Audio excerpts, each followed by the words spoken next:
You are listening to the Pro-Black Perspective on KWAZ Radio.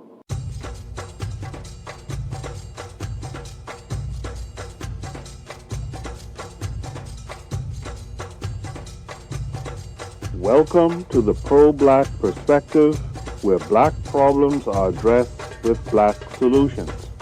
Your host tonight is the author of the Pro-Black Compendium and Zuberi and the Maroons of Ma'at, the Pan-African nationalist, Oni.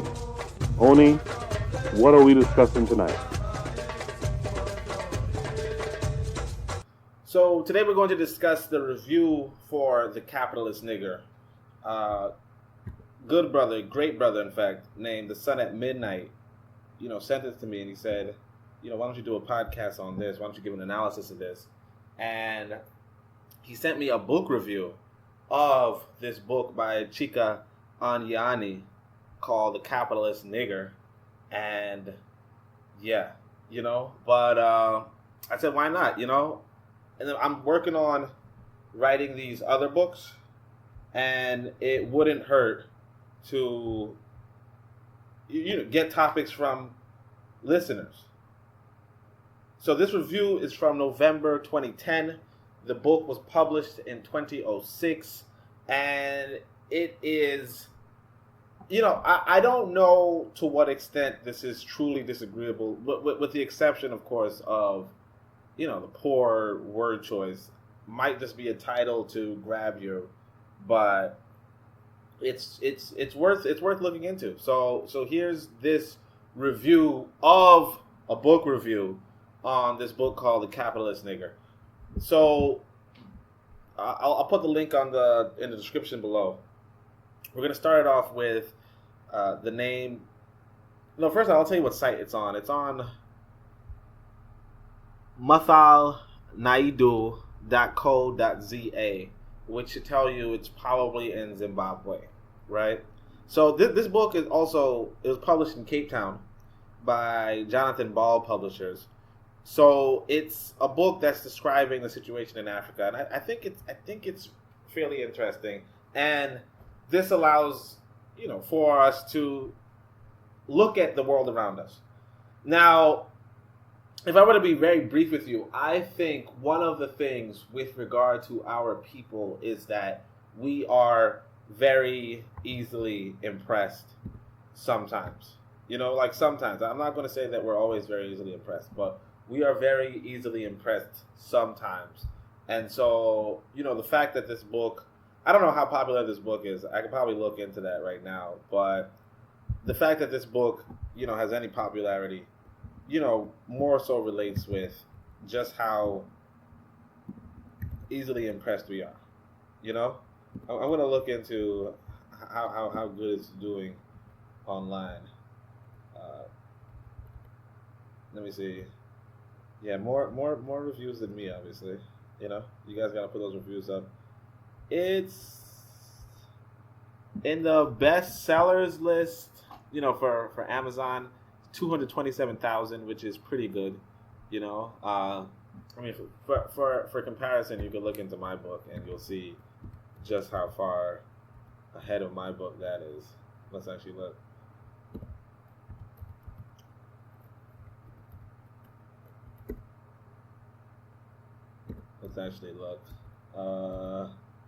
So I'm on the 538,000. You get what I'm saying?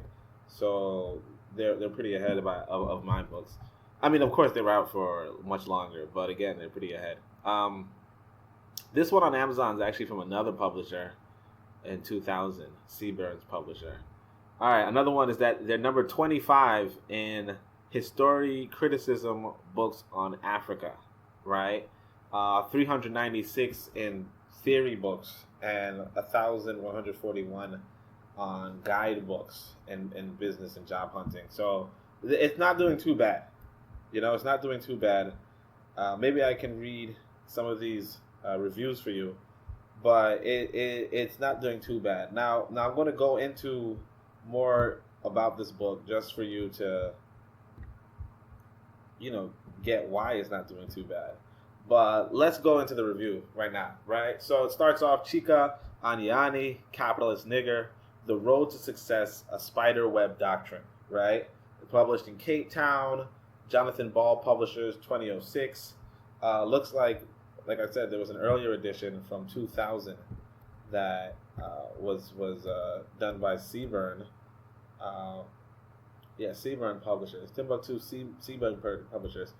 I can't remember where I remember Seaburn's from, but they're actually, as far as I remember, they're a pretty good publishing house. Let's go forward. So this is an angry, perhaps controversial book that points to a crucial deficit in African countries, the lack of economic power. Chika Aniani says, I decided to write Capitalist Nigger to open a debate on the state of the African race. In the foreword entitled Power of a Word, Aniani shows that the old adage, sticks and stones may break my bones, but words will never hurt me, is the way of the empowered. The disempowered are crippled by words. Aniani entitles his book Capitalist Nigger because he will not allow a word, in this case nigger, to turn him into a victim and render him powerless. Now, I mean, he's going to go a little further in, but, you know, like there's different ways to, I mean, my thing is this. I kind of agree with I don't agree with using the word, but I kind of agree that black folks shouldn't be so sensitive to it. There's actually a video of this, overseer, if you will, right? Getting cursed at by this white boy who was repeatedly calling her the N-word.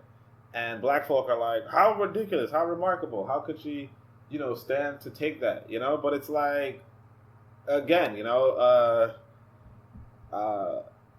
mean, at the end of the day, how do I say this?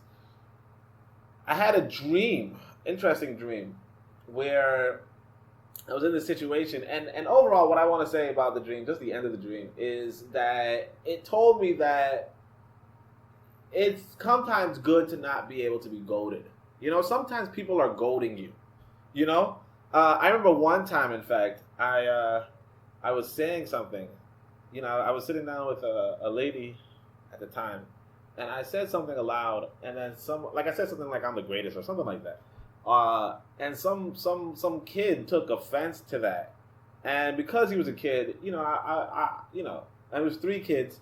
I was like, look, I could take on 3 kids, easily, right? But of course, the lady was like, no, don't do anything, just sit there. And the kids all like, and the thing is this, it was really going to be one kid, kind of. I know you're saying, why in the world would you fight a kid? But why not? You know what I mean? No, I'm joking. I wouldn't fight a kid. But, I don't think it would have came to fighting. But of course, you got, these kids, they don't, like you have to understand the psychology. Kids don't want cowards for adults. You get what I'm saying? They don't want cowards for adults. Not that they want you to beat them up, but you wouldn't really beat them up anyway.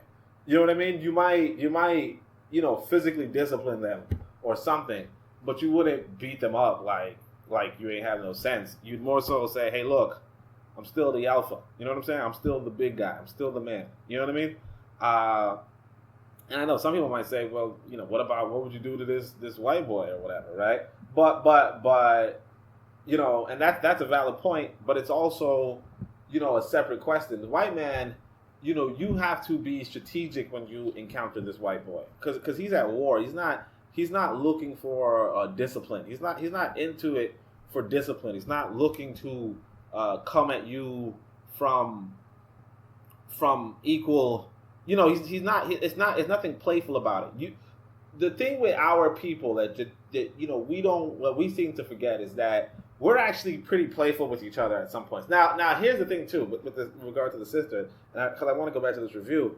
With regard to the sister, she was like, don't do anything. And of course, with this boy who was, being the aggressor, if you will, his friends were like, hey, stop, let's just walk.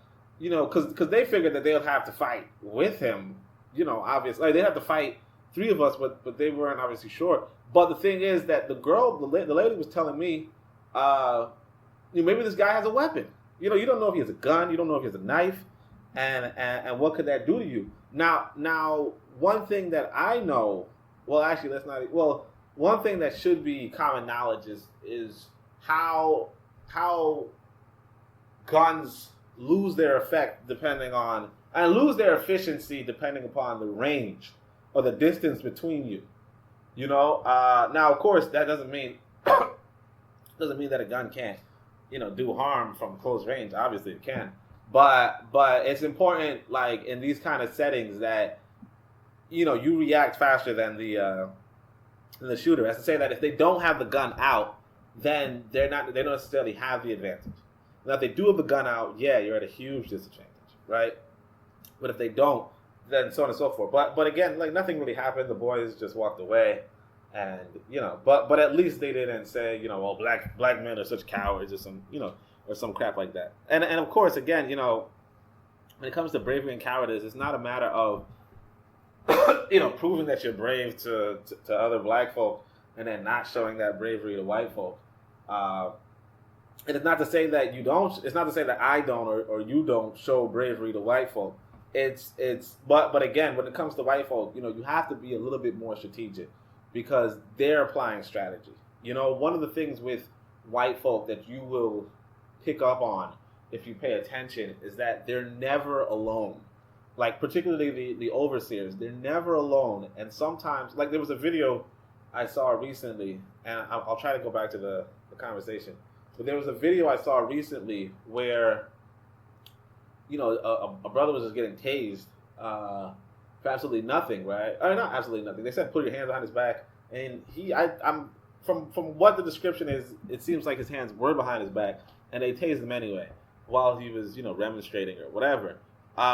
The thing with that is what you got to pay attention to these videos. Some people don't want to look at them. Some people just want to cry. Some people want to complain.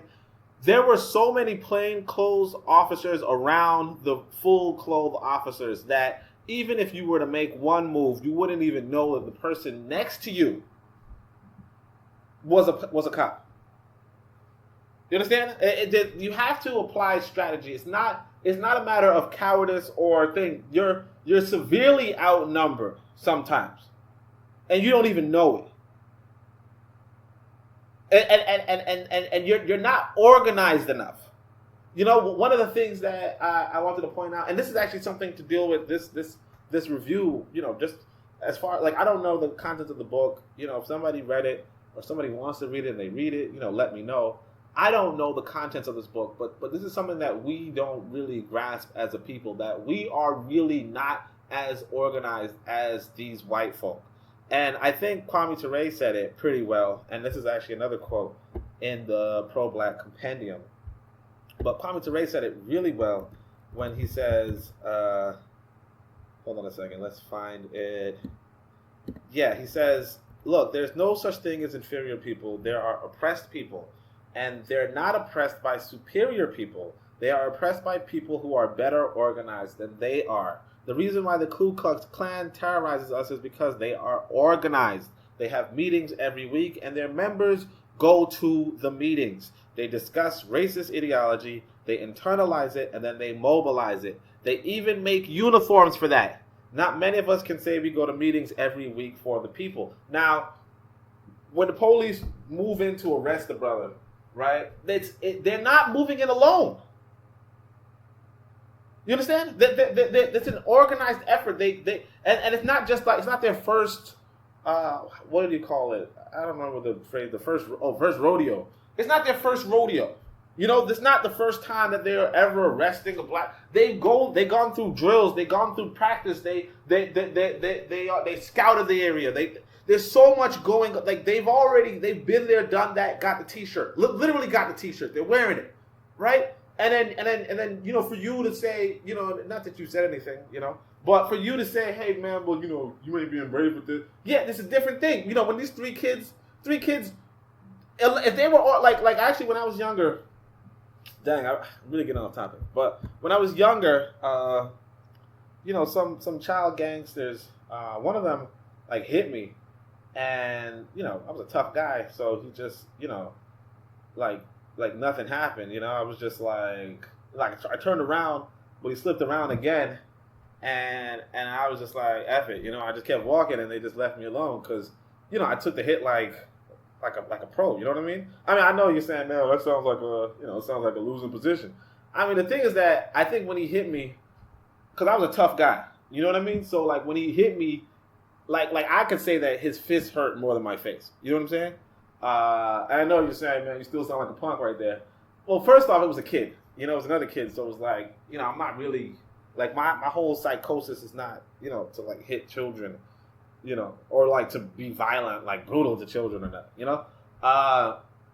But another thing was, he kind of disappeared and just left me alone, and that was really the whole thing. But somebody else, one of my classmates said it was a good thing I didn't hit him because, as a child gangster, his sibling, right, might have, retaliated if I had done something against him. You get what I'm saying? Like in another form or fashion. And like I would have to be looking around, yada yada. Because the school I was going to at the time was in a gang territory. It was in a gang territory. So he was saying it was a good thing, and that's the thing that we have to realize, that some people are organized, and I think we have to emphasize, even if you have courage, even if you have bravery, that sometimes you gotta organize it. Otherwise, it's you might not necessarily be doing the right thing. I'm not saying that you shouldn't do what you want to do, but it might be better for you to do, like for you to see how effectively you can organize a resistance. At least, and if you can't, then you can't. Sure, go for it. But if you can, then by all means, take the organizing route as well. And I want to say, I can't remember where it's from, but I want to say that sometimes, it's smart to, do a tactical retreat, if you will, like, and when I say smart, I mean like Hannibal level smart. You understand what I'm saying? Anyway, let's go back to this. So he's going to go into the second paragraph. Let's go. And you can read along with me, obviously. Not that you will, but you can. So just open the link below. All right. So one of Anyani's, and apologize if I butcher his name, Anyani's main concern is to turn Africans away from their perception of themselves as victims. A victim is one who accepts that she or he is powerless, and that leads to negative behavior, such as allowing others to define one, or giving up one's self-esteem and accepting one's inferiority, constantly complaining, blaming others for one's situation, placing responsibility for one's development on others, protesting, begging, and demanding, taking no positive action to improve one's situation, and resorting to irresponsible behavior, insults, threats, and violence. Okay, he's getting at me, right? No, I'm joking, guys. All right. This actually reminds me, like I said, I was originally intent upon. Well, I didn't say this, but I said it on social media. So follow me on social media. Let me know you're following me because you like the podcast. I would be much appreciated. I would appreciate it much. One of the things I wanted to write on was Neely Fuller Jr. And what happened was, after I mentioned that I didn't like something that Neely Fuller Jr. said, which was along the lines of white people are most intelligent and capable, some sorry excuse for a man came out of nowhere and was like, white people are supreme, and you can't do anything because you're powerless, and yada yada, and what are you gonna do about George Zimmerman? You're powerless, and it's like, well, what are you gonna do if you're so smart and so informative and so informed? What are you gonna do? And he's like, I'm not gonna do anything because I'm powerless. And it's like this kind of mentality, this is the victim mentality, because as much as I want to go against this brother, capitalist nigger guy, I can't necessarily say, like, he's saying the obvious, but I can see why black folk want to hear the obvious, because sometimes the obvious just doesn't make sense to us. You are responsible for your own upbringing. You are responsible for your own development. And this whole idea that you're powerless, and because you're powerless, you're intelligent because you're powerless, is just so stupid.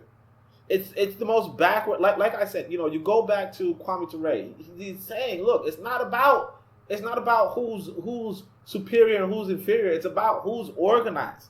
And the whole idea of, well, the reason, since George Zimmerman's walking, that means white man's all power. Like, that's so stupid. It means white man is organized. White man's organizing, like he has this guy under witness protection. You understand? Witness protection is not a joke. Sure, you might watch it on television and people slip and people, that's not realistic. You understand?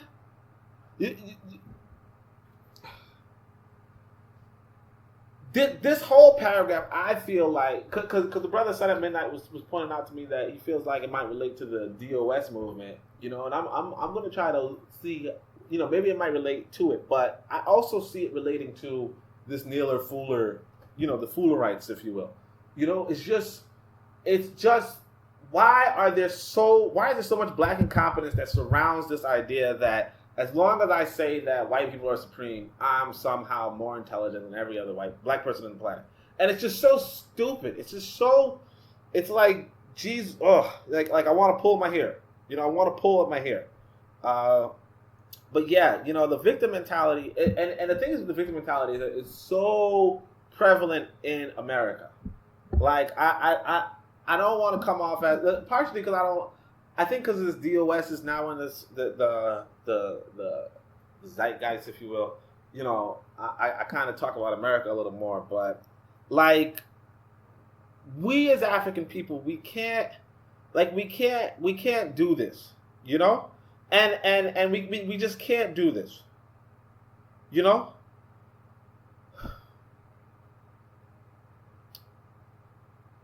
We have to develop ourselves. This is what this brother is saying, and for me, I feel like this should be common sense. I feel like this should not be marketable. But apparently, I don't really understand markets. I don't, because I write this excellent pro-black compendium, and I'm looking at the sales, and I'm like, maybe I'm missing something. I write a sophisticated book.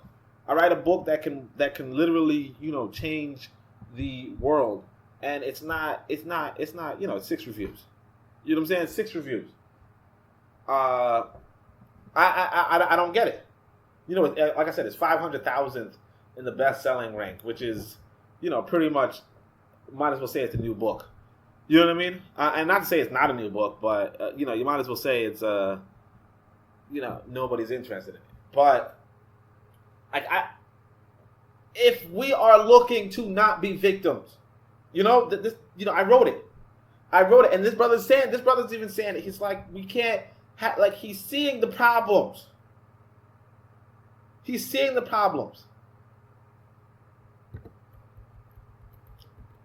Let's go to the next one, right? So Anyani believes that black people should stop being victims complaining about racism. And I said this earlier, but sorry, let me continue reading. Instead, they should get on with building their lives and becoming producers rather than simply consumers. He says, the white master, black slave mentality will continue to exist within the black community because of our victim mentality. We believe if we continue to cry racism and oppression, the oppressors will change, feel empathy for us, and give us what we want. But that is not the reality of the world in which we live. It is a jungle out there. It is survival of the fittest. Those who dare to rise above mediocrity and beyond the use of racism as an excuse for their failures are those who will survive in this world. No group can survive when all their needs are met by others. At a point, they will feel burdened to continue to provide for us and cut off the sources of our pleasures. It's, like I said, this should be common sense. It should be common sense. I already put out the podcast saying, look, the term racism is confusing. The white boy is organized. He's organized his nation to provide for himself, and everything that you see around him is a provision for himself. You understand? When you say, hey man, he's being racist, no, he's providing for himself something that you should be doing too. And I'm gonna go into this commercial soon, but that's what I wrote the manual for. That's what I wrote the books for. You can't cry. The white boy is not going to change it because it don't make no damn sense for him to change. He's providing for himself. If the white boy changes, he'll be in your position where he's not producing. He's just consuming. You can't have both of you doing that. Where he's just begging and he's just protesting. It doesn't make any sense. He's providing for himself. He's organizing for himself. When you look at the situation of the white girl who goes into the brother's house and shoots him, right? And then you say, hey, look how racist they are. They're protecting her. And that's their daughter.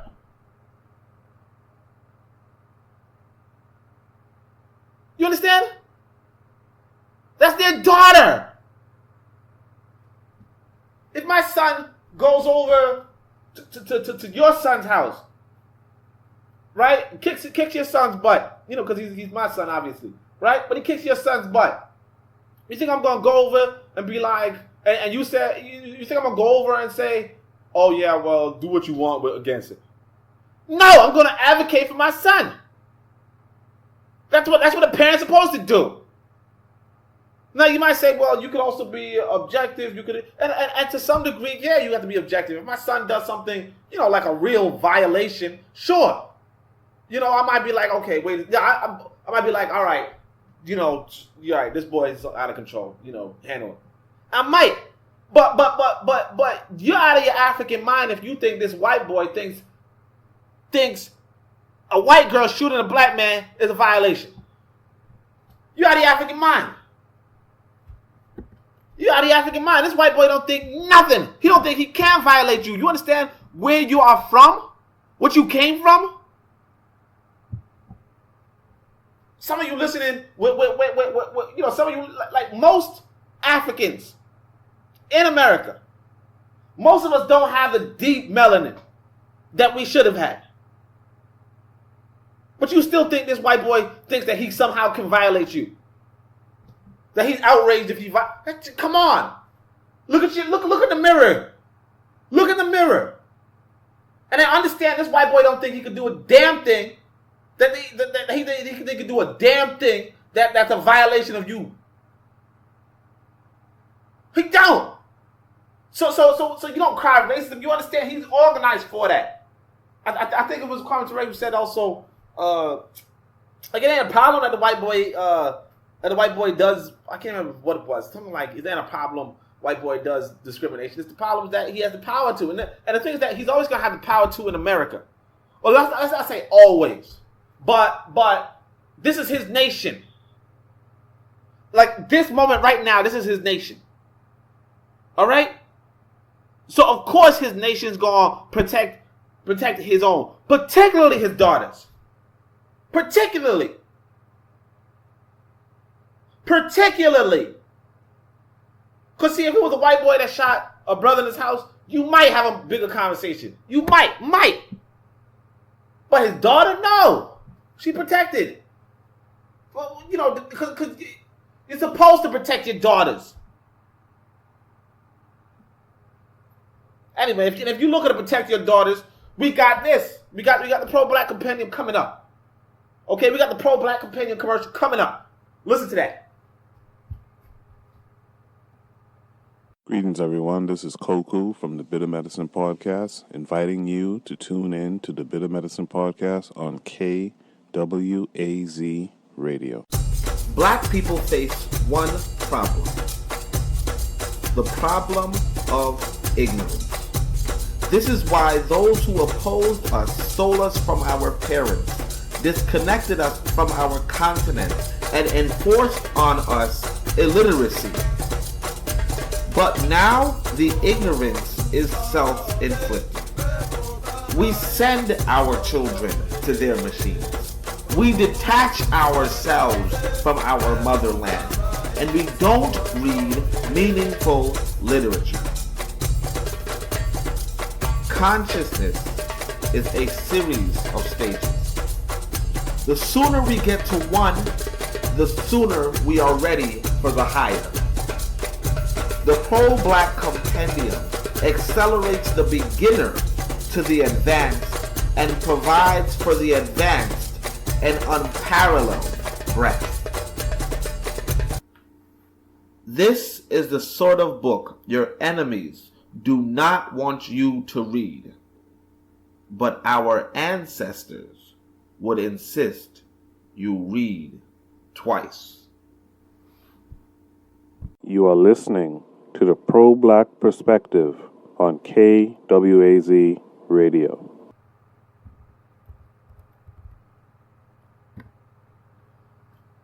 Anyway, so check this out. So the next paragraph is, Anyani has appropriated the term nigger and put a new spin on it.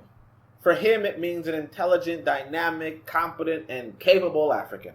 He wears a term as a badge of honor, so when he is called nigger, he does not cringe and cower, but stands up proud because a term does not demean him, does not reduce him in his understanding of himself.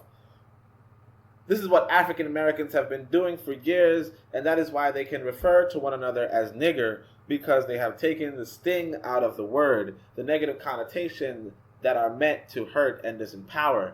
This is what Michael Jackson did when he sang "I'm Bad," meaning not just that he was good, but that he was exceptional. This is what gay people did when they appropriated the term queer. Subversion of derogatory terms is a form of self-affirmation as well as a means of negating other people's power over one. All right, so let me just go just really quickly. That's just ridiculous. This is just stupid. Just don't even, quote unquote negating a word it's just not really that good, you know? Just going back to this whole bad thing, you know, you can't necessarily call just anybody bad. You know what I'm saying? You can't. It's like, sure, you can call yourself bad, but it's, you know, like it's going to be contextual. And it's just really, you're really not doing yourself any favor by trying to spin a word, you know, because I can't tell, I don't know, it might have happened in the past, but I don't know of an example where a word has been successfully spun, you know, to any degree. You know what I mean? Like, if a woman asked me, you know, how are you in the bedroom, and I told her I'm bad, you know, I don't think she'd continue to have that conversation with me. You know what I'm saying? Now, I mean, I guess there's a way to say it, you know. Like, I could be like, well, I don't know. Like I could say I'm the baddest, you know, but obviously I can't say I'm the worst. You know what I mean? And she'd have to understand, and it might be that I have to explain it, or I might have to really emphasize it, you know? Like, regarding the N-word, I might be like, yo, I'm that nigga. You know what I mean? And then it's like, yeah, you get what I'm saying, but, like, I still can't go to somebody else. I mean, I could. And actually, that's a little joke that I like. Where I don't know if it's I think it's some white folk. I mean, it's like a joke that's like playing on some white people. I don't know if white people actually made it though. But the question was, why do black people keep calling themselves, like, why do black people keep calling each other Monica? You know, so so Monica. You know, Monica's a female name, obviously, but it's a play on the phrase you know. But you know, I thought it was funny. Anyway, tough crowd. All right, so let's go to the next one. Anyani wants Africans to face up to the reality of their situation. Africa is the poorest continent in the world and is a victim in every sense of the word, in that it is dependent on other nations and has not developed the economic means to be independent. It has great resources, but outsiders develop these, and Africa has become consumers of their own resources rather than producers. And this is something that you got to realize too. Actually, let me read the quote he says. Black dependency on the rest of the world to continue to solve its problems cannot continue. We want to be spoon-fed with every damned product. We don't find it shameful that others produce and we do the consumption. Now, here's the thing I think that's pretty interesting. I think this is common knowledge. I think this is a common complaint. But again, the thing with our people is that we don't care to organize. The only solution that we should be concerned with is organizing. And the thing is that all of us know this stuff. One time I thought, hey, look, I'm not all this race knowledge. I'm so awesome, blah, blah, blah, blah, blah. And I'm sitting down at my friend's house, and I'm talking to his aunt, and I think I say something, meaningful, I think. White people are and so on and so forth. And she goes, we all know why people hate us, but what can we do about it? You understand? But black folk already know that white folk and Eurasians and Chinese are colonizing them. There's nothing more to be observed than that. It's not new information that you're being colonized. It's not new information that the shirt you're wearing says made in China. It's not new information that you don't build the iPhone. It's not new. But everybody who knows it, nobody wants to do anything about it. It's not even new information to say let's organize. It's not even new information to know that you should organize. Well, it is, but the thing is that, it's not new, but the thing is that we're not doing it.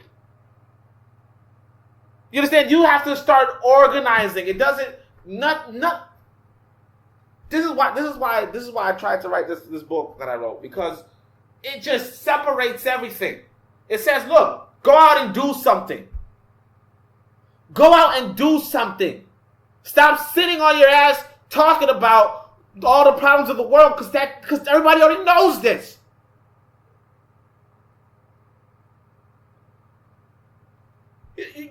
Some people online are like, man, that the white man enslaved us for, 400 years? Yes!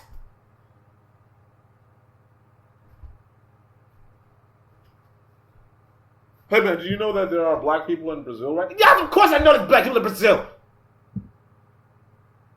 You know that there was a revolution in Haiti? No shit, Sherlock! You're not telling me anything new. What we have to do is we have to organize.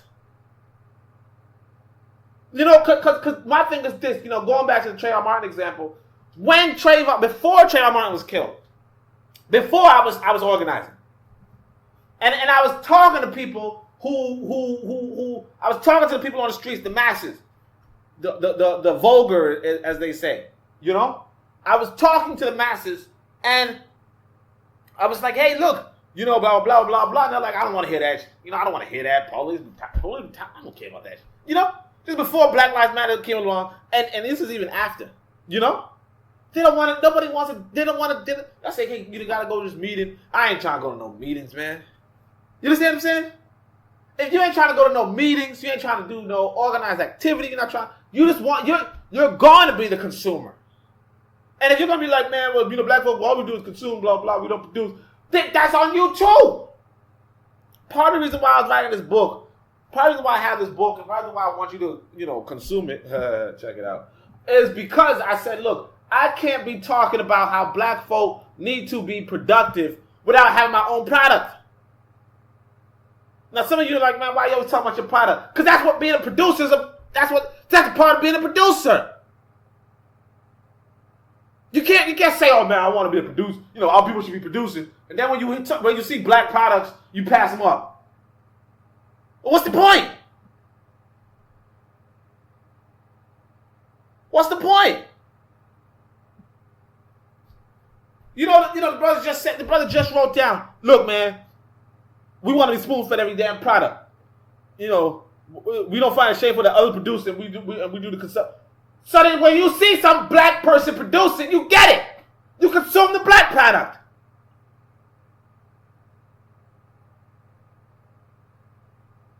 That should be simple. And I'm not just talking about me, I'm talking about in general. If you are concerned about a black economy, first off, you should have your own product.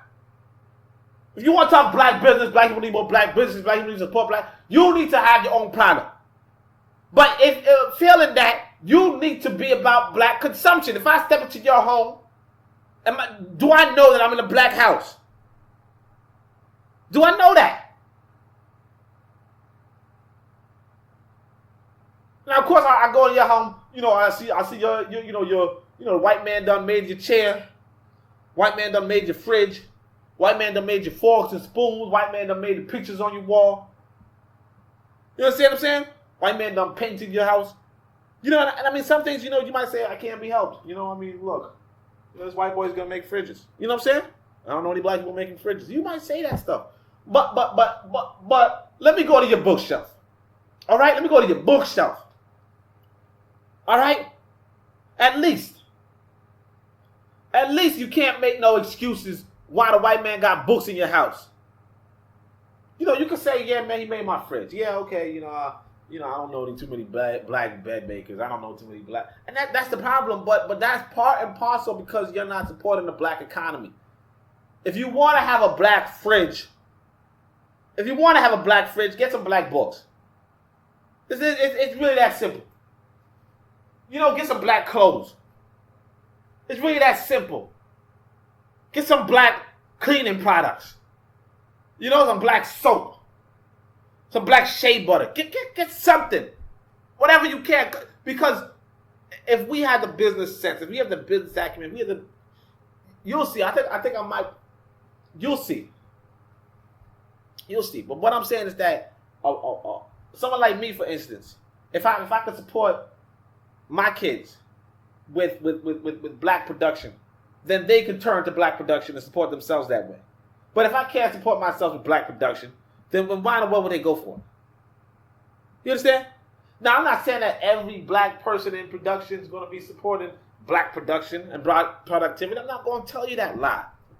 I'm not.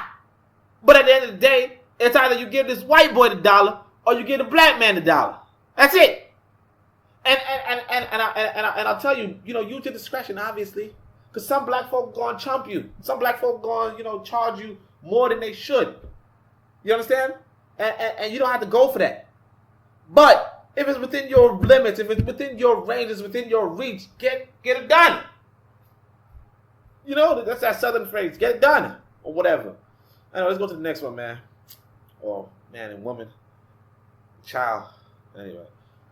In order to empower himself and hopefully provide the means of empowering all Africans, Anyani has adopted the other negative term, capitalist, which revolutionary movements always eschew. But for Anyani, poverty is disempowering. It is necessary to become a capitalist because with wealth comes power. Being poor means being dependent and a victim. A capitalist nigger is not a victim. So, all right, let's go back and let's go to some more. A capitalist nigger has absolute belief in himself, is an economic warrior with the brain of a Jew and the tenacity and death wish of a Caucasian, is enterprising and works out a strategic plan for success. He believes in success. Failure is not an option.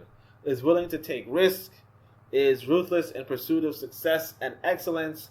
Is disciplined, works very hard, and sacrifices everything to reach his goal, becoming independently wealthy. A capitalist nigger does not believe that the best job is one that pays you a salary at the end of the month. Now, here's where here's where the Sun at Midnight was telling me, dude talking about capitalism, right? And my thing is that I don't really see, the thing is this his use of capitalism seems to be a misnomer, Capitalism, like sometimes we don't know what capitalists or capitalism means. Now, actually, I want to say he is using the word capitalist instead of capitalism, and so that right there might be a little distinction that's like we're not necessarily privy to, but of course I also want to say this also ties in with the organized. But with regard to capitalists, the thing is that capitalism is not simply, like white man has a propaganda on capitalism. And so this guy is saying he likes the propaganda on capitalism here. Right? Which is understandable because, you're supposed to like propaganda. You're not supposed to, you're supposed to be critically thinking, but the whole point of somebody releasing propaganda is for you to like it. So it comes as no surprise that somebody would like capitalist propaganda. You understand? But capitalism as a system is actually, as they call it, an exploitative system. You understand? It is actually about the further exploitation. Like it's about people over profits. No, sorry, profits over people.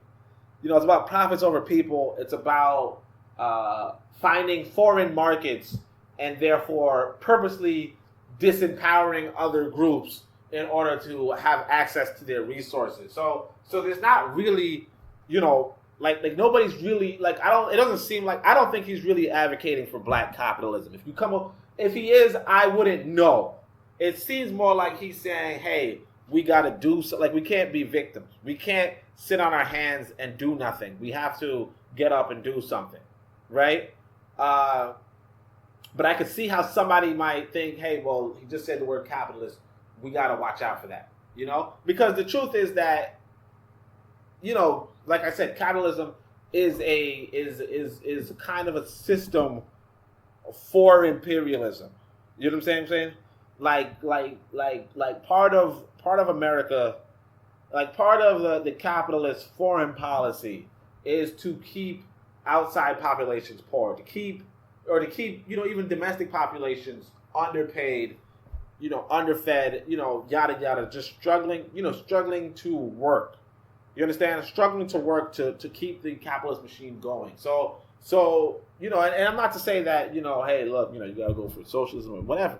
I'm just saying that it's that like this brother doesn't. The reason why this brother Anyani says, hey, it's a negative term, capitalist, is because he's not necessarily getting that when you say capitalism, it's not necessarily the propaganda that the West is putting out. It's really, it's really a matter of, well, you got to look at this economic system and figure if you mass produce something, right? Like for instance, if you produce, and this is obviously before you had, rubrics and yada yada. But if you produce rubrics and yada yada, all right, let's say it this way. All right, let's use Apple, right? Now, in a more traditional, Apple doesn't make much sense. The iPhone. The way how they release iPhone after iPhone after iPhone and people actually buy it doesn't really make any sense. But once upon a time, you couldn't necessarily release the same product, again later in the year, same expensive ass product later in the year, and folks would buy it. You really, once upon a time that wasn't really a reality. So because people wouldn't buy it, but you was a money maker, you would want to sell it overseas. You get what I'm saying? So you would make, you would say, hey, look, if I make 1 million units of this iPod or this iPhone or whatever, right? Folk, I could walk away with it, let's say, $1 billion, I don't know, let's say $500 million, right? I could walk away, let's say $300 million profit, right? If I make 1 million units, but you don't sell 1 million units, you know what I mean? Or you didn't have the market, by yada yada, because the factory costs a certain amount, you had to do something. All this put together, you had to produce so many, but you couldn't sell that many in that one economy. So you went into another economy, another market. Or even, in order to limit those costs, you had to get these resources out of Africa. But you couldn't get those resources out of Africa at a good price if there was a strong government in the Congo. You understand? If Lumumba says, "Hey, look, if you want this coltan, you gotta pay for it $4 $4 an ounce," right? Whereas, and that might be cheap. I don't know. I'm just giving a random number. But his white boy is like, "Hey, look, I want it 40 cents an ounce." You understand what I'm saying? Like that's really what I'm trying to show you, right? He wants it 40 cents an ounce, and if Congo's strong, he can say, "Well, too bad, because it's $5 an ounce now," and that's it. You understand? That's it. And then these white boys got to start charging $1,000 for their iPhone instead of $500. You understand? But instead they say, you know what? We actually got a military that could say, get the fuck out, Lumumba, right? And hey, Mobutu, how much you selling the coltan for? And Mobutu says, well, you can get it for 20 cents. You know what I'm saying? Like that's the difference. You understand? Like that, but that's capitalism. So when you say these things, these other things, like what he's saying about the capitalist, the capitalist nigger, if you will, right? Is not necessarily capitalist. It's just being it's more like entrepreneurial. More like saying, hey, look, I'm willing to take risks. I want to have success. I want to, or enterprising. But again, we have to realize that this also relates to organizing. That realistically speaking, these entrepreneurial people and these enterprising people, they're about organizing. You know? And in fact, one of the original self-help books, at least in America or whatever, is this book called, actually, I don't want to advertise it. But the whole point, the whole lesson of the book is that, you know, the rich white people really, like one of the things that they really did was they organized.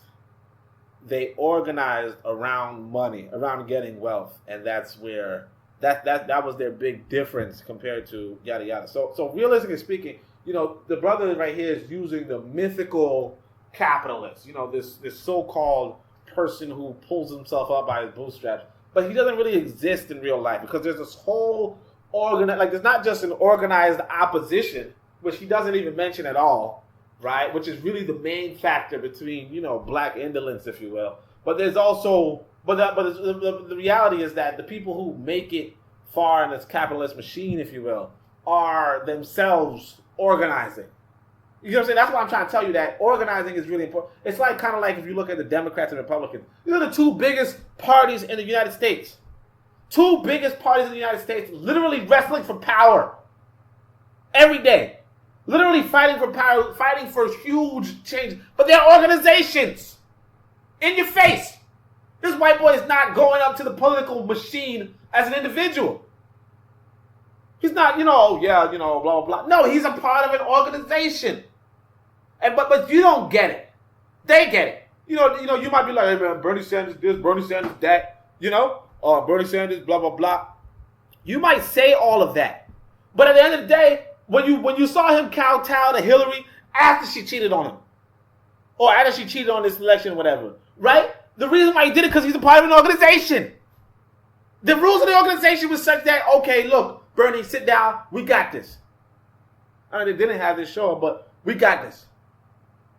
And he followed suit. That's called discipline. That's called organization. That's called what you're supposed to be doing. These people are literally at the pinnacle of this quote unquote white power system.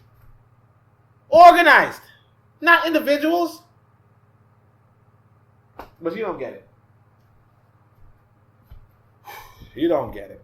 Let me see. Yeah, we're gonna look. Speaking of organized, we're gonna touch on to Carlos A. Cook's book. You gotta be hitting me up about this Carlos A. Cook's book. You gotta be hitting me up about it.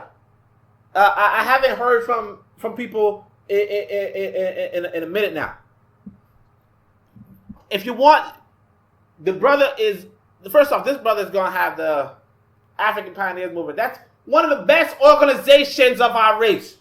And he writes it out. Writes out the ins and outs of a real organization, real active organization. He writes it out. The tenets, the principles, the pledges. And it's in a book. All you got to do is say, hey, man, look, Oni, I got $15, or I got $20, or I got $25. Hit me up with this, share this book with me. And you got it. But no, you want to be like, man, shit. I mean, I hear Oni, you talking about organization, but how are we going to organize? We don't organize, we're blah, blah, blah, and blah, blah, blah. No, you look at the best examples of your race and you get to it. Nothing to it but to do it. Hit me up. Greetings, everyone. This is Koku from the Bitter Medicine Podcast, inviting you to tune in to the Bitter Medicine Podcast on KWAZ Radio. Peace Seeker. This is Oni from the Pro-Black Perspective, and we need power. Power will not be handed to us. We need to build power. But in order to build power, we need a power blueprint. You need to study the best blueprints available. You have Garveys. You have Wilsons. You have Williams. You have mine. Now, you'll have Cooks. Carlos A. Cooks was Garvey's best student. The greatest mind in the world from 1940 to 1966. Yes, the greatest. Yet Whitey doesn't want you to read his blueprint. Cook's blueprint isn't religious. Cook's isn't for integration. Cooks isn't for communism. Cooks isn't even for anti-blacks. Cook's blueprint is for Africa. And Cook's blueprint is the unknown blueprint that was the basis of black power as we know it today. When you say buy black, you're talking about Cooks. When you say black is beautiful, you're talking about Cooks. When you say Malcolm got something right, you're talking about Cooks. But Cook's blueprint was lost, and Whitey is hiding that blueprint behind $1,000 paywall. He's hiding solutions from you, telling you you need to take out a small loan to get the information that can liberate you. Whitey does not want you to have solutions to your problems, but you need solutions. You need power. I will give you the Carlos A. Cooks Reader, valued over $1,000 at a 98% discount, $15. Send $15 to cash.me/$ABS-ONI with the subject Carlos and your email address, and I'll send you the ebook. We need power. You need blueprints. Start building today. You are listening to the Pro-Black Perspective on KWAZ Radio.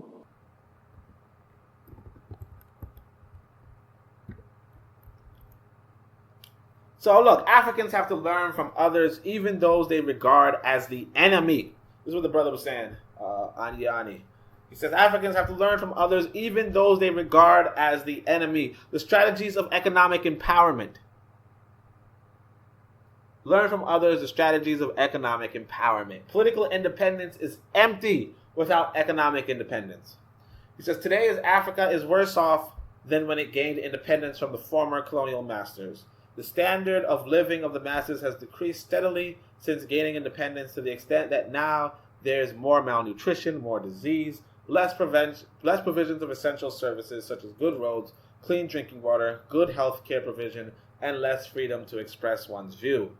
Anyani believes that the Africans should adopt the strategies of white people, learn from them in the same way as the Japanese, Chinese, and Indians have. They have copied from the West and improved on what they have learned. Now, there's two things to this. One thing is this. Let's be for real. Let's be frank. These Asian people don't have the resources that we got.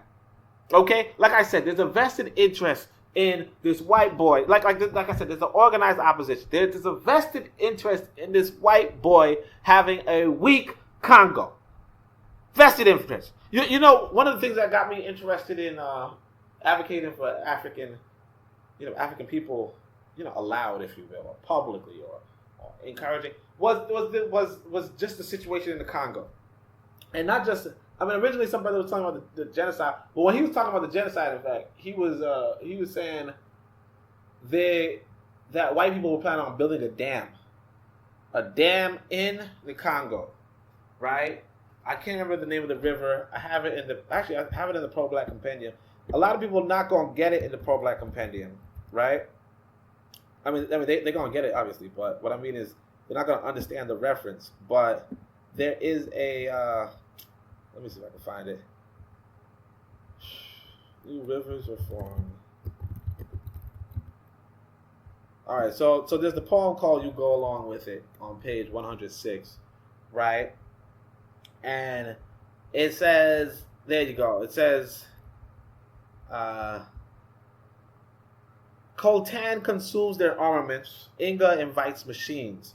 The Congo is their continent's ambition in the scheme, right? So this was a poem I wrote like a long time ago. We're talking like a decade, right? But the whole idea of Inga invites machines. So that was the name of where the dam was going to be. It's going to be the Inga Dam. And the thing is this: white people are going to build this dam in the middle of Africa. In the middle of Africa. And let me just verify that it's the Inga Dam. Let me see if they actually built it. And I was outraged about this when I first heard it. But they were going to build this dam, the Inga Dam. Oh, it looks like they did. All right. And the whole point to build it, right, was to power Europe.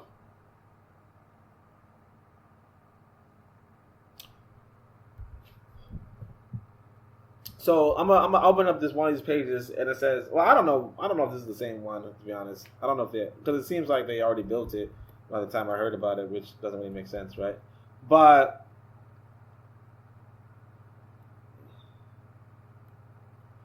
here's what it says. It says the Inga Dams are two hydroelectric dams connected to one of the largest waterfalls in the world, Inga Falls. They are located in the Democratic Republic of Congo, 140 miles southwest of Kinshasa. The Congo River drops 96 meters, 315 feet. So let's see. The two hydroelectric dams, Inga 1 and Inga 2, currently operate at low output.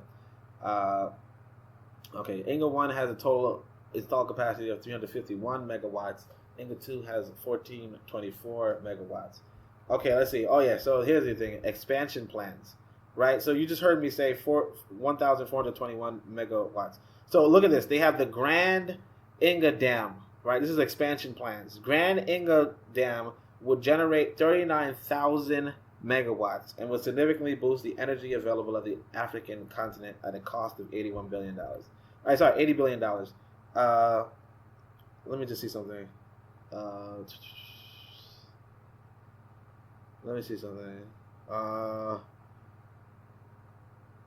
So it would cost, let's see, connecting Inga to a continent-wide electricity grid. Now, look at that. Connecting Inga to a continent-wide electricity grid for main population centers would cost $10 billion more. And it would be the world's largest hydroelectric project.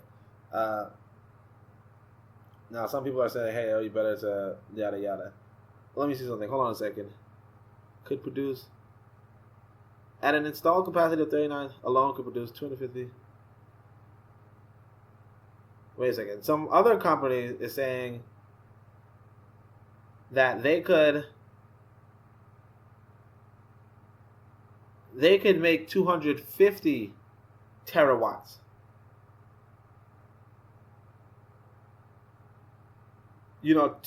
So this is even more. Oh no. Sorry, let's not even go into that. The whole idea, though, is that white people were saying, look, let's build this dam, right, to connect this, this huge waterfall, right, to Europe, and therefore have, pretty mumuch free power in Europe by this dam in Africa. And the thing is this, that they could have got away with it, too. And I'm not going to say if it wasn't for no dang kids, because the thing is that they're probably going to get away with it. You understand that? I don't actually know why they didn't get away with it. It might be in the process of being built. I don't even know. I'm gonna type in it says it's proposed. 52 turbines. 52 turbines. And it is close to twice the capacity of Three Georges Dam, which is currently known as the largest energy generating body ever built. So they're going to make a super dam, hydroelectric dam, in the middle of the Congo that was twice as powerful as twice the capacity of the largest energy generating body ever built. I don't even know why they didn't do it. Let me see. The secretary. So I'm looking at the progress page. Secretary General noted that the project is high level of success, with the project being more feasible now than ever. The project is expected to be $100 billion in total cost.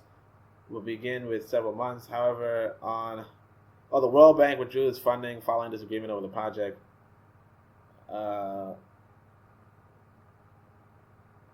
it says some observers were skeptical. Yada yada. The point is this: that you have this dam that can generate energy for Africa with pretty much minimal maintenance.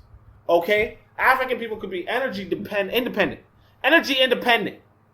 All right? I don't want to say energy independent, but let's just say energy independent. They can be energy independent.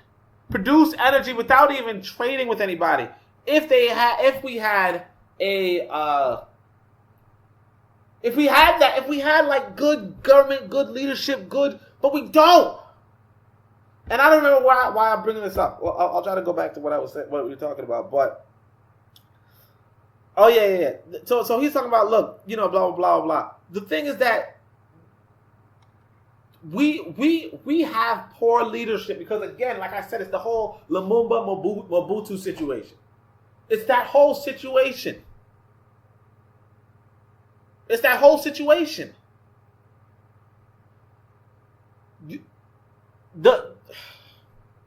And of course it's ironic that this brother would say capitalist because here you have like I said, I'm in the leadership class and we're talking about the we talked about Sankara because someone brought up Sankara and it was an interesting conversation.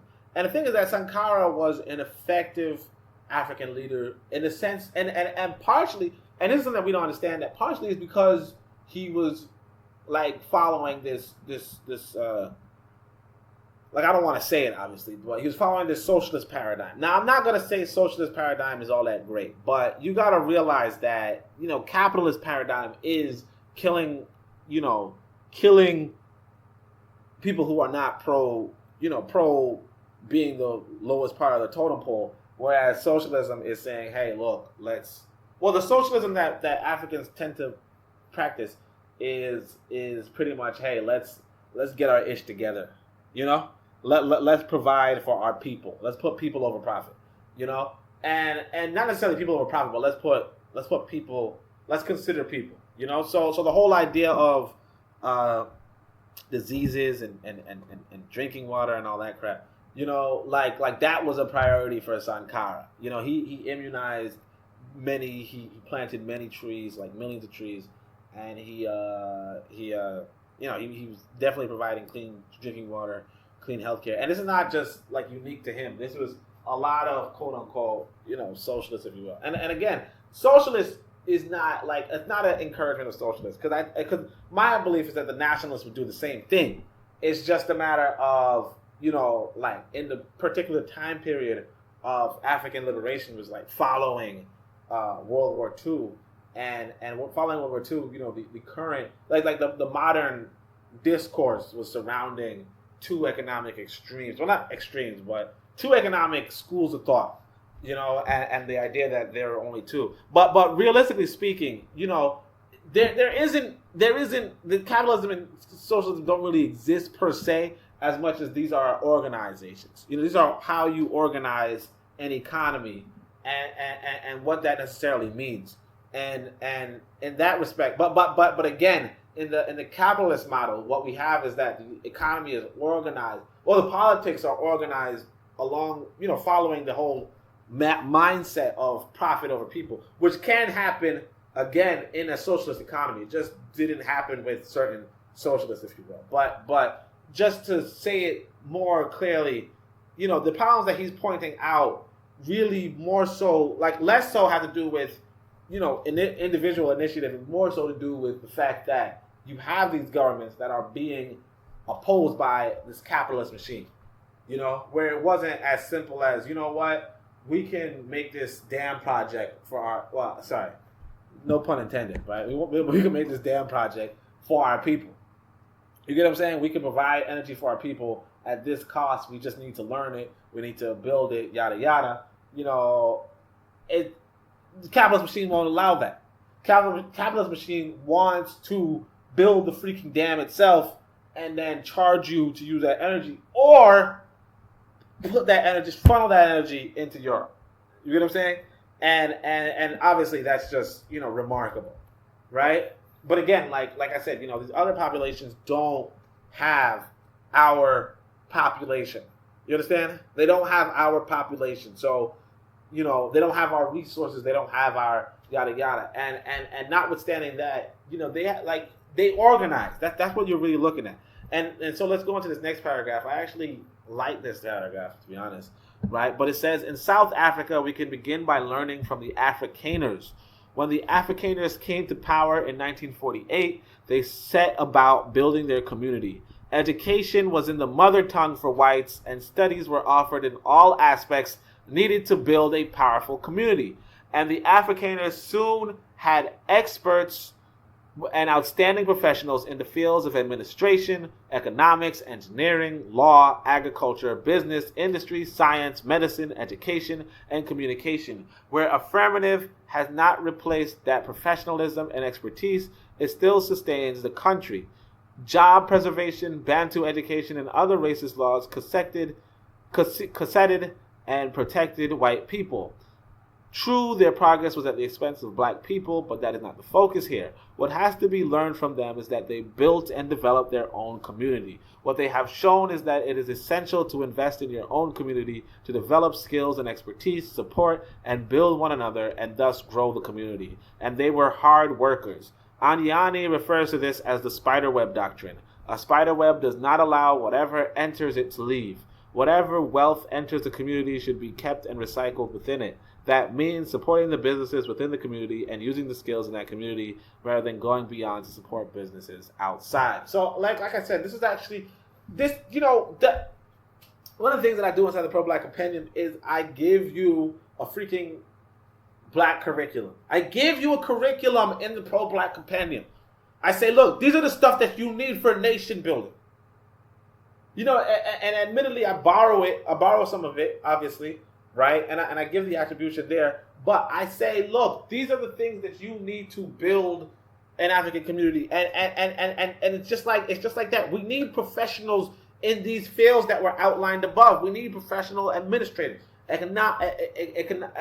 economists, engineers, lawyers, agriculturists, farmers, businessmen, industry, and factory workers, factory builders, scientists, doctors, teachers, propagandists, whatever. The point is that we need those. But we're not, like I said, we're not building those. We're doing the whole complaint thing. And his brother is pointing out, look, nobody else is doing that.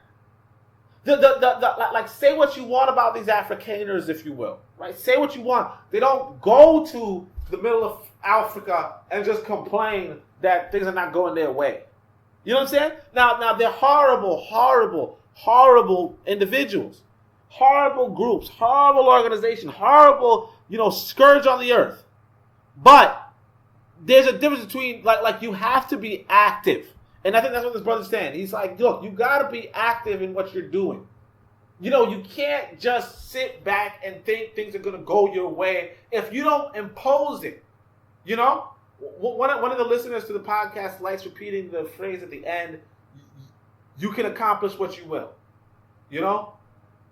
That's what Marcus Garvey says. You can accomplish what you will. But you got to will it. And you got to accomplish it. It's not, it's going to be accomplished if you will it. No! It's you can accomplish what you will. But you have to accomplish it. If you want, like I said, if you want a black economy, you accomplish it. I might be on your case about how you ain't get my book yet, or how you ain't shared my video yet. But the fact that I made the video, or the fact that I have the book, right? Some people are sharing it. Some people are buying it. All right, maybe I shouldn't say that one at the end, right? But, no, I'm joking. Some people are buying it. You understand? Brother was telling me that his mother read my book and she loves it. Shout out to her. But the whole thing is that that's what's going on. You gotta do something. I can't sit back and be like, hey, nobody's gonna buy my book. Nobody's gonna buy my book. Nobody's gonna share my videos. Why should I even make a video? Nobody's gonna buy my book, so why should I write one? And part of me is like, why should I write another one? I know nobody's. But at the same time, I know if I do write one, maybe one person's gonna buy it. Might be me, but still, it's gonna be one person. You know what I'm saying? Yeah, I know. You can't laugh at your own joke, right? Anyway, look. Next one. But Africans in general have personal and limited goals and have brought hugely into consumerism. They want instant gratification and must have everything of the best. They are not willing to make sacrifices and work hard. They have little thought for the future. Anyani deplores the fact that Africans are in competition with one another and have no real will to support and build community. As a result, African countries are unproductive and can only plot their way to a decline. The black race is a slave, pure and simple, an economic slave. I usually would go to the next one, but let me say something to this. I do like video games, or at least I like them. I like them a little more. One of the video games I really like, I don't really want to give away stuff. I don't want to use too many words, but let me say it this way. There's this video game called Wizardry, okay? It is a first-person RPG, i.e. role-playing game. RPG genre is, I think it's from the 1980s, okay? It's from the 1980s. Dungeons and Dragons and all that crap. I think so. I can't remember exactly. So, in early computing, people were losing their crap over this game called Wizardry, which was, and not too many people, obviously, because not too many people had a personal computer, but, they were using their work computer for this kind of stuff. They downloaded it from the internet and, played the game, right? And back then, the internet was just like somebody stored it in one of their personal folders. So you would access their personal folder and download a game that they have for public consumption, right? Which is pretty much what we do now, except for that we have screens that show that you're accessing somebody's personal folder. But basically, the internet as we know it is pretty much just going into somebody else's computer and then, so going into somebody's server. You see what I'm saying? Because a server is like a computer without, it's just storing all you just access it. But, and then you read it off of HTML. That's why you can look at HTML, whatever. Don't even worry about it, right? But the whole point is that, the thing with the game was that they downloaded the game, they played the game, and it was whatever. So it's basically Dungeons and Dragons online with a little bit of a twist, and it's a first-person RPG where you press forward and like there's walls on the side, and those of you who might remember, like when I was younger, I had a screensaver that used to like mesmerize me for whatever reason. Where I think it was somebody I think it was just a randomly generated walk through a maze. Like you're just going through a maze and you're turning the corner and there's walls on the side, right? Whatever. So that pretty much looks like what Wizardry looks like. You just have these walls, these square walls, and you move forward, and then sometimes you go into a room, sometimes you don't, sometimes you get to a door, sometimes you don't, and you can bump into a wall and yada yada, and then sometimes you go into a random fight, yada yada. Point is that game right there is like 20 years, 30 years old, right? That's what I'm trying to tell you. They're not that old, right? People were losing their crap around that, and they loved it, and not only did they love it, it's so easy to program. Well, not easy to program, but it's easy to program. Like I can program it, right? I programmed something like that already, right? The thing I want to say about that too is that that's where the games that we know of now are. Now, and the Japanese, as like to this day, are still producing wizardry games. You know what I'm saying? They're still producing games where you walk, like they call them dungeon crawlers, where you're walking through a dungeon, make left, right turn, and you're fighting monsters in a dungeon. All that crap. And they're still producing that same kind of junk. Now they sometimes add better graphics. Sometimes, all the graphics are better, obviously. They were just a bunch of lines back then. But sometimes they add, 3D graphics. Sometimes they stick with the 2D and drawings and all that crap. But the whole point is that they start from something small, and now they're like, video game champions, if you will, right? But the whole thing is that I shouldn't say champion. I don't want to compliment nobody, but now they're up there in terms of video games. But the point is that they started something small. They even copied something. Apparently they might have bought the rights for it, all that kind of stuff. But they started something small, and then now it's something huge. And the thing is that a lot of us don't seem to grasp that. Apparently, it was a black man, who built the first cassette for video games. So like the Sega Genesis, the Nintendo, those were the beginning of what we call console gaming. A black man apparently might have built the first one. I don't remember exactly, right? He might have had the patent for that, right? But white folk took it over. Japanese people took it over. And we sitting here on our hands when that was clearly an industry we could have been on. Now today, we going to be like, man, we can't make a video game because, the graphics are too, blah, blah, blah. And the truth is that you're not going to start off making some big, when I was younger, we would play video games that were just text. All text. You press W and you went west. You press N and you went north. It was just text. All text. You press A, goblin, and you attack a goblin. You understand? Just text. And it was so fun.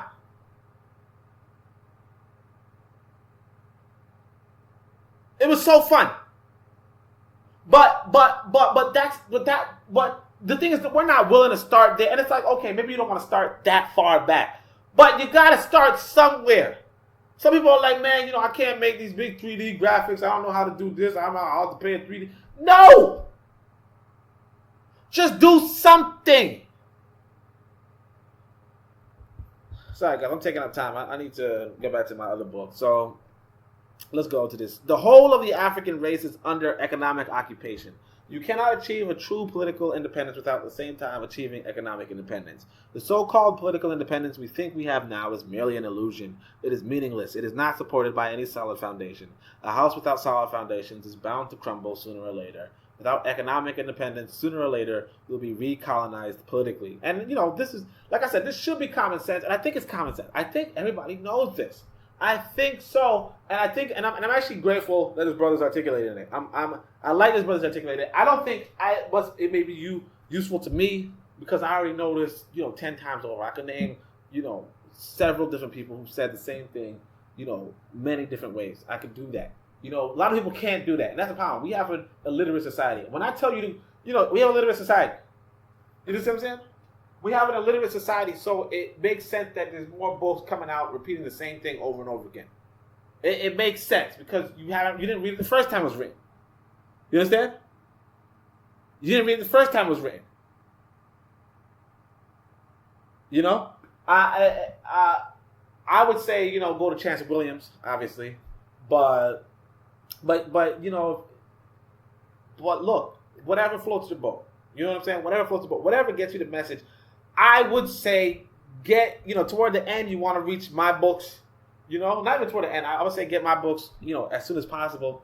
But if you need like a starter book, even before my book, which I thought was a starter book, but if you want, then yeah, sure, go on and get whatever book you want. But, because I'm saying, like, at the end of the day, supporting black business is really where it's at. Now, I don't know if I want to support anybody calling me no nigga, but, at the end of the day, it's better than, but at the end of the day, if you support any white man, you supporting somebody calling you nigga. You know what I'm saying? Like, it ain't no debate there. You understand? If you support any white man, you supporting somebody calling you a nigga. So I don't really care if it's the brother calling me a nigga. You know what I'm saying?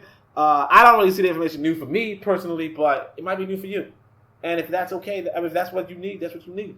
You know what I'm saying? Like, everybody's at their own position. Now, let me go on.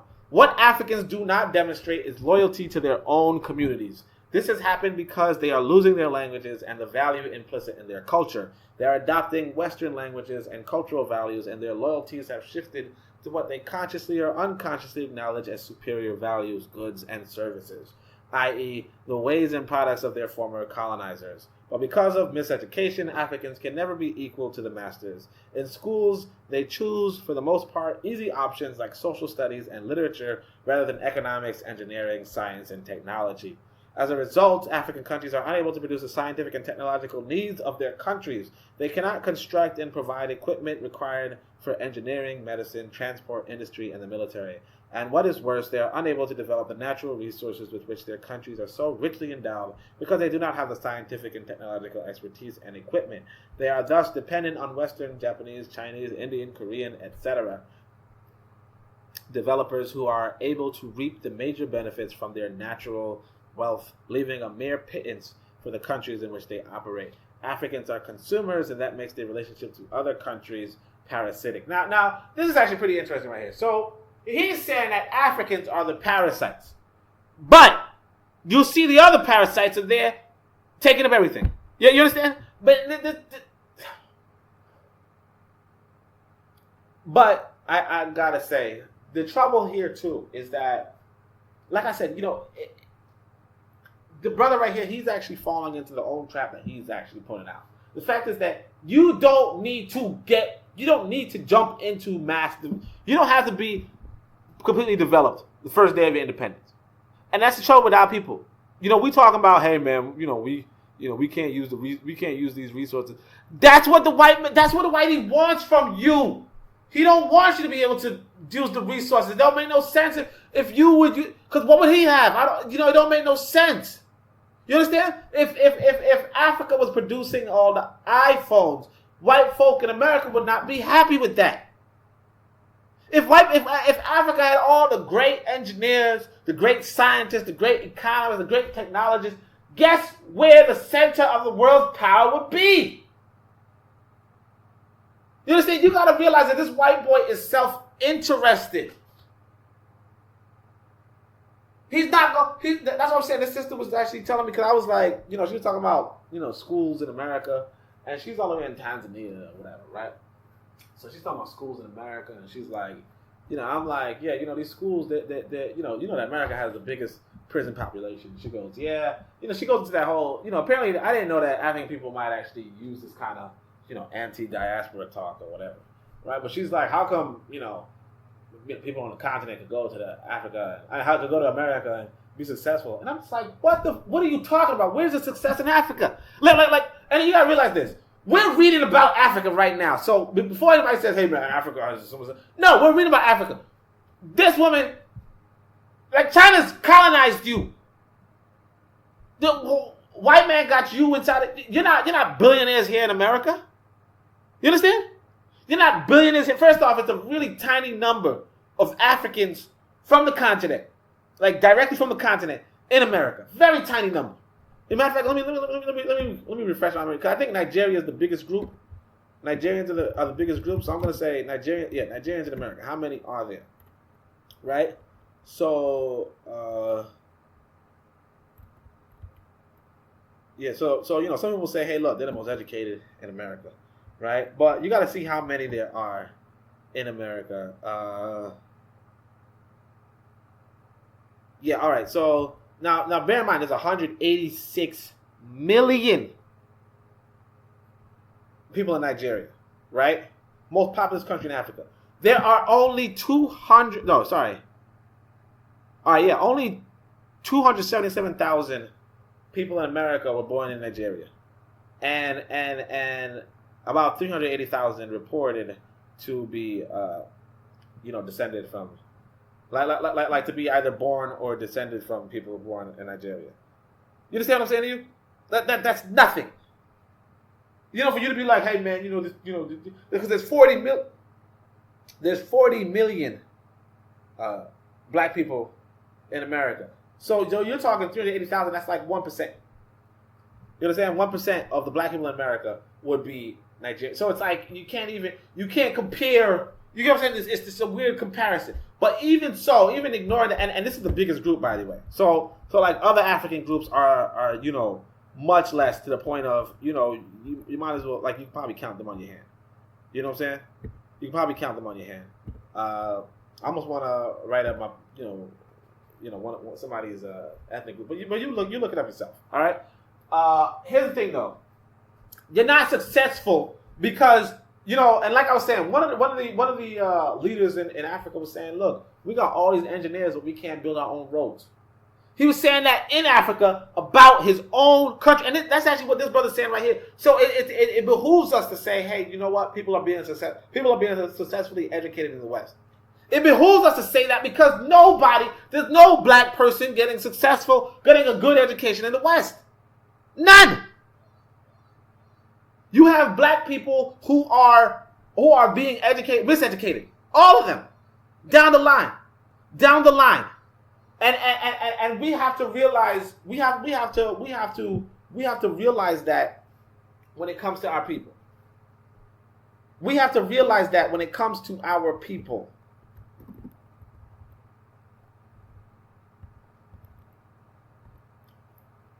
We have to realize that. Nobody in America is getting a good education. Nobody. Because if you had a good education, Africa wouldn't be in the turmoil that it is. You understand? America's not in the turmoil. They're not in turmoil because they're properly educating white folk here. Europe is not in turmoil because they're properly educated Europeans over there. China, not in turmoil. Africa, yes. So you can't be like, oh yeah, the Africans are getting good education because they're doing good in school. But if you're doing good in school and your country's not doing good, then how are you doing good in school? What are you learning? Nobody else is going by that standard. Nobody else. You understand? I call it the public fool system for a reason. So look, this brother continues. Says, Africa is the richest continent on the world. It has the greatest share of the world's natural resources. Yet Africa continues to be declared the poorest continent in the world by the United Nations. In most African countries, there's no good drinking water, no good roads, no electricity, no good health care. Every country in Africa is supposedly independent, but every African country is still under the yoke of colonialism.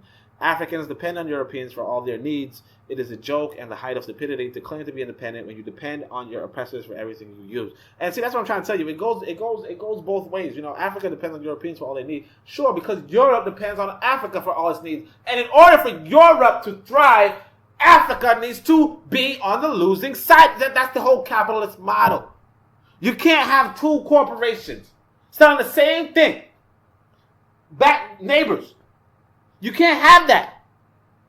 You know what I'm saying? Like white people have these stories where, like, let's say, I think it might be the Italians. I don't know, but it's not really like the story I remember is about some Italians, but it's not really about any particular group, any particular white group. It's about, let's say, you got one bakery on one side of the street, and you got another bakery on the other side of the street, and apparently these two business owners would go out and fight each other on the street, fist to fist, because it's like, hey, look, you cut into my business. You understand? Or I was watching this, I was watching some show and they were saying how they were sabotaging other stores. I don't want to talk about no jokes tonight. But the whole point is that you can't, like that's the whole economic model that you're dealing with. And we got to look at it from a global paradigm. And the trouble is this, and I'm not saying, hey, look, see, because some people might stop at the global paradigm and say, look, they want us to be poor. They want us to be, defeated. They want us to be destroyed. Right? And then they'll stop there and say, I'm so sophisticated, I understand. No! You're supposed to do something yourself. You're supposed to do something yourself. You're supposed to say, hey, look, I know this, so I got to start acting like I'm fighting somebody. Let's go to the next one. So, if African countries are to become independent and wealthy, Africans need to focus aggressively on economic growth. Anyani suggests two strategies that Africans can use to change from consumerism to productivity. One, to recognize the harm they have done themselves that has retarded their progress. They need to declare days of atonement, in which they acknowledge how they have contributed to their own enslavement. And two, Africans must become aggressively capitalist and must buy African. So the first one, obviously, I think is stupid. You don't got to stop and do no days of atonement and yada yada. I mean, maybe, I don't know, I don't think that's a real solution. I think that's something that you can do, sure. The second one I actually like. The thing is that he used the wrong word with capitalist, right? But he says buy African, and that's really where it's at. Buy African. Like me personally, I can't see much value in this book. I can't. But if you see value, buy it. You understand? But I would definitely say, hey, look, I see value in the books that I wrote because that's why I wrote them. So I would also encourage you to buy that. You know what I'm saying? So you got 2-3 books you could buy, right? And I'm just going to go on to the last one. I say, I am not ashamed to say that I am also purely motivated by the same greed that motivates Caucasians with killer instinct and devil-may-care convictions. I see myself as an economic warrior for my people and not a victim. As a predator and not a victim, I have decided to confront the truth of my misfortune, and when I look in the mirror, I see the culprit standing right in front of me. It is me. So I don't know to what extent he means predator. I don't know to what extent he means killer instinct and devil-may-care. Because again, when white people say that, they really, really mean it. Like they would say, hey, we're going to destroy a whole freaking forest so that we can build, a freaking resort. You know what I'm saying? Because a resort makes more money than a forest, which is stupid. Or they might say, hey, we're going to throw our toxins into the water because that's a lot cheaper than cleaning out the water. It's a lot cheaper than detoxifying the water. We just dump it into the water and it's somebody else's problem. That's stupid. Or they say, hey, look, we could make a pipeline and we're just going to say, don't touch it. And if it explodes, well, whatever. A bunch of people suffer, but at least we had cheap oil before it exploded. That's stupid. That's not the kind of instinct that you need as an African. That is the capitalist mindset that we cannot have. You know, I don't know if that's what he's saying. It just seems like he's saying buy black, in which case, yeah, man, buy black. That's what we need to do. But if you're talking, you know, freaking, you know, oh man, there's let's murder our competition or let's destroy. No, you can't. No. Anyway, on that note, look, I don't know if I'm going to be doing weekly podcasts. You know, I need to get these other books out. I need you to, you know, support these podcasts more. I need you to get these books more so that I can, you know, I can justify not necessarily working on my book, you know. But as it stands, I enjoyed doing this today. I might want to change it to every 2 weeks, because another thing that you might have noticed is that I'm able to be more loud right now. I'm able to be more, you know, relaxed and, you know, have nobody yada yada, and that's partially because I'm in my living space by myself, so I could yell, I could scream, I could use my time effectively. I mean, I could be more me, as opposed to sometimes I like the other day I wanted to make a recording, but it was like 3 a.m. You know, not only was it 3 a.m., my son was in the other room, and you know, I didn't want to be like, you know, blah blah blah. Then suddenly he's all, hey, you know, what's up, you know, and then he's talking and I'm talking and he's walking and he's pushing me or he's, you know, doing all kind of stuff. So, you know, this is actually might be a little more helpful for me to record at times when I know that I have time to myself, and I don't always have time to myself like that. You know what I mean? Because, you know, I try to be a good father, or I try to be an active, you know, participant in this universe. You know, so I might have to slow down on the podcast, but definitely, you know, let me know that you enjoy this. Let me know that you have this book. Write another review. Write a review for me. Write me on social media. My handle is at Twitter. Hit up Bitter Medicine Podcast. You know, listen to Brother Koku. You know, come on the radio show yourself. You know, or even invite me to speak on topics you want. Like I said, the brother Son at Midnight, who's a really, really excellent brother, like really top notch, top tier, super hardworking brother. He said, hey, look, Oni, I want you to do a podcast on this. So I did that. So you can hit me up with that too, because like I said, I'm trying not to spill the beans. I'm not to say too much about what this next book is going to be about, because it's going to be that book. You know what I'm saying? It's going to be that book, and I really want to, you know, keep quiet on it, because sometimes we as a people like to say what we plan on doing before we even do it, and then we just never end up doing it. So definitely, you know, help me keep quiet. Send me something that you want to do. If you want to talk on this podcast, you know, hit me up about that. And especially if you want something, if you have something meaningful to talk about. If you just want to talk, we could just talk. You know what I'm saying? I got a phone. You got a phone. We just rap. But if you want to do something meaningful on the podcast, let me know. Hit me up. But thank you for listening. You know, much love, much respect. Listen to the Bitter Medicine Podcast. Participate in the book club. I actually recommended this last book that we were doing. It's about military. It's about war. It's about fighting. You know, definitely go into that one and just keep buying black, keep being black. You know, keep loving black, keep black. You know what I'm saying? But yeah, thank you, Shemi M. Hotep. Greetings, everyone. This is Koku from the Bitter Medicine Podcast, inviting you to tune in to the Bitter Medicine Podcast on KWAZ Radio.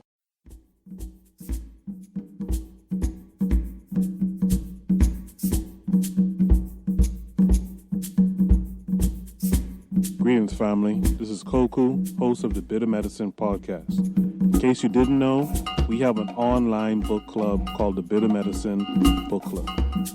Every month, we will select a book to inspire the Bitter Medicine Podcast listening audience to read along together. At the end of the month, we will have a call-in show and book discussion. This is a great, dynamic way for readers to not only enjoy a book, but also have others to bounce ideas off of. They say if you want to keep anything away from black people, put it in a book. Don't allow this to be true. Head over to bittermedicineblogs.com and subscribe to our newsletter for important updates. Do that today. Join our reading collective today and empower yourselves, your family, and your community. Peace and blessings.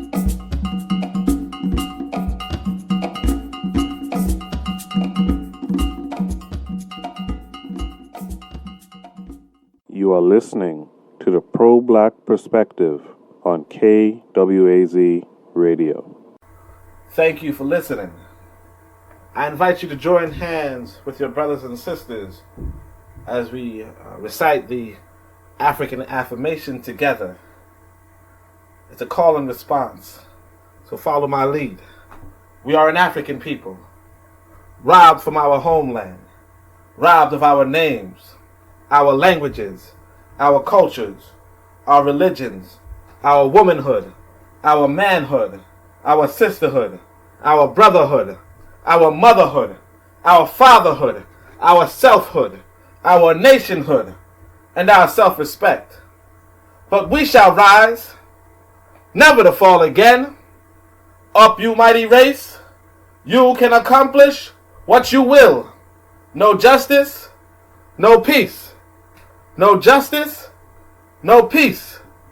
No justice,